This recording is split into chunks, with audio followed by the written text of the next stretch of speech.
Evening. I think we had a wonderful postgraduate session. We had three good cases and an excellent review of the literature.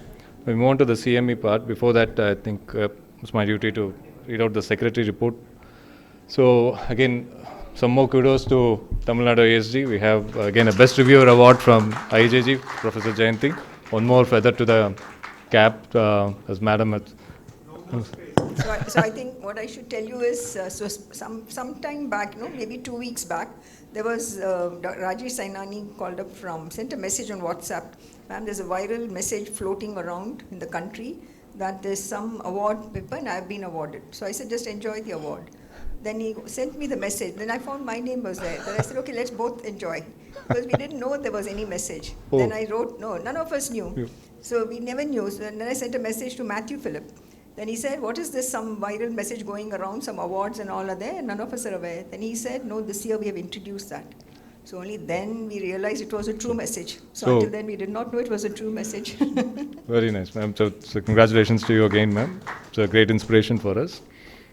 And Dr. Jha he's not able to make it here, but I think he has come out, along with his colleagues, has come out with a book by Springer along the Atlas of Basic Liver Histology for Practicing Clinicians and Pathologists. It will be releasing soon, and I think it's a really matter of great joy that someone from Tamil Nadu SJ is coming out with a good book, mainly for practicing clinicians and pathologists. Expensive. I heard it's $200 US. Oh. So he said, ma'am, it may not be reachable to all of you. I think he can give the author copy to us. So I thought we are grabbing the author's copy. Yeah. So I think great big round of applause to him as well for coming out with this beautiful book. So I think we had the second session of ECME from Tamil Nadu ISG. It was conducted on 16th of November. I think 60 odd participants took part, and I think it was a very good educational initiative from Dr. L. Venkatakrishnan and the team from Coimbatore, and also a very good lecture by Dr. Naresh Bhatt on how to endure pain, more about narcotics, narcotic-induced bowel disease also. So we hope to conduct more such sessions again every quarterly, so that we can include students from outside of Chennai. Also, they give an opportunity for them to present the podium. So upcoming events, ISG Con of 2023 in December 22 to 24. I think very close to winter holidays, but I think hopefully we all attend. And there may be a general body meeting also where I think we should represent about our representations and how we can improve on this. And we'll have our next annual meeting on February 10th and 11th of 2024 at Madurai. The work is already on. They've sent the flyers again, so and the registration form is also, we'll soon put it up in our website for us to download. We can fill it up and send it across as well. Please do fill up your attendance, whoever is desirous of getting their TNMC points. We are working on it, so it will be easy for us to submit. And it's a moment of great joy that we are moving to the 3rd anniversary of the GHub journal. Request Dr. B.S. Ramakrishna, the editor-in-chief, to come over and tell us about the journey and the way forward as well, sir. Please. And before that, I think we'll have a small cake cutting for us, a third small. I request Dr. K. Palaniswamy, Dr. Jayanti, and Dr. Ramakrishna. And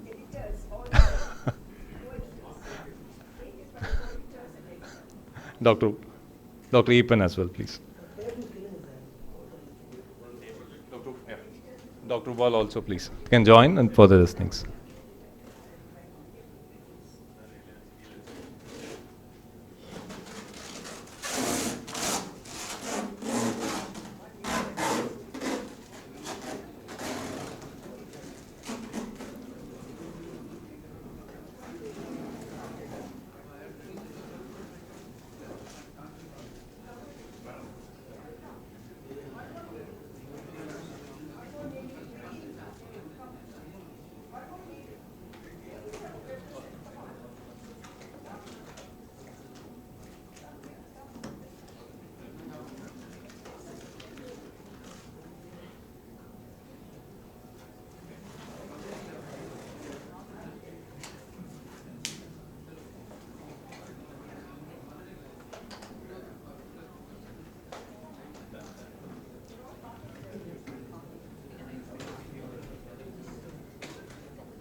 So good evening.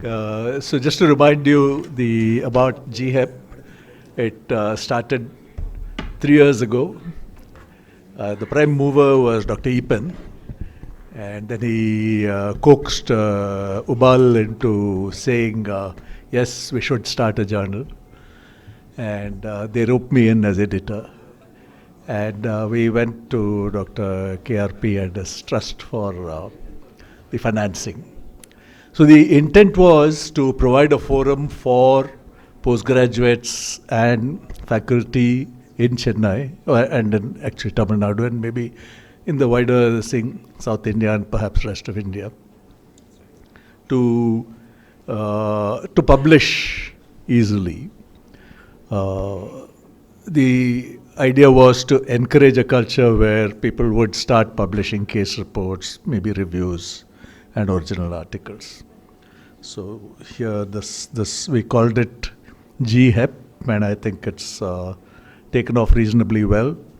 It's with Walters Kluwer, which is now Lippincott, Williams and Wilkins, LWW. So basically, this is the website. You can go in here and submit papers. You can look at the previous articles, and you can see that some of them are fairly popular, like management of rodenticide poisoning. Made a big impact, and it continues to make an impact. Also, the low volume plasma exchange. This is just to encourage all of you to submit articles. The biggest challenge I have is that people don't submit articles, and that's partly because it's not yet indexed.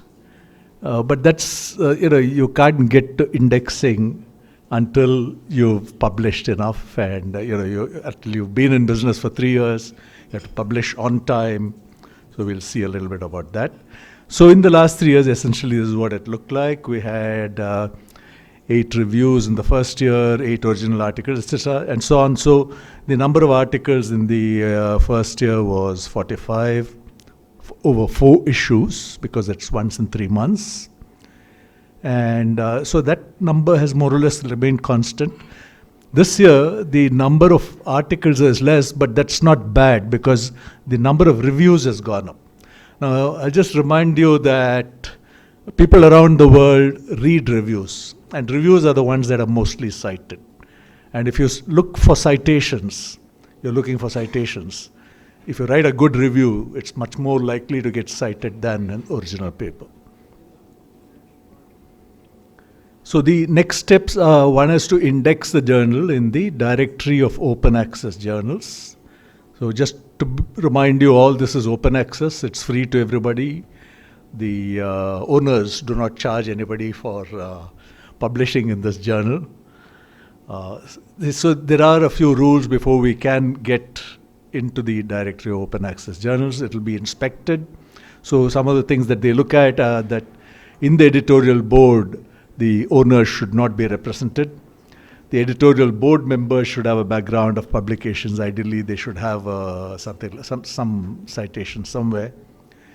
Only less than 20% of the articles can be from members of the editorial board, and I think we've adhered to that. The number of original articles must increase. Reviews should be prompt. In fact, what is most important is that the journal should be published on time. Fortunately, we've managed to publish on time until now. And then the information about the journal, including the editorial board, should be made available on the journal website. So this year we are planning to get the publishers to initiate the process to get it listed in DOAJ and PubMed. And hopefully that will then allow more submissions from elsewhere in India and from around the world. Thank you.